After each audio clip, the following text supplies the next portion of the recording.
ஆடி மாதத்தில் அனைத்து அம்மன் கோவிலிலும் பக்தர்களின் கூட்டம் அலைமோதும். இந்த ஆடி மாதத்தில் விரதமிருந்து அம்மனை மனமுருகி வழிபட்டால் வேண்டிய வரங்கள் கிடைக்கும் என்று ஆன்மீகத்தில் ஐதீகத்தில் சொல்லப்பட்டிருக்கிறது.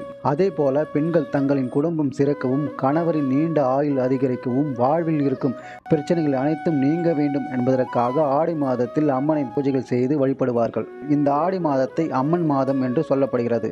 இதனால் ஆடி மாதம் பிறந்துவிட்டாலே அனைத்து அம்மன் கோவிலிலும், குறிப்பாக மாரியம்மன் கோவிலில் விழா எடுத்து கொண்டாடப்படுகிறது.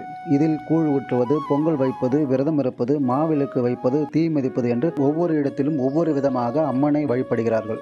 அதே போல ஆடி மாதம் அம்மனுக்கு சாற்றப்படும் வளையல்களை பெண்கள் அணிந்து கொண்டால் திருமண பாக்கியம், குழந்தை பாக்கியம் மற்றும் சகல பாக்கியம் கிடைக்கும் என்று முன்னோர் காலத்திலிருந்து சொல்லப்பட்டு வருகிறது.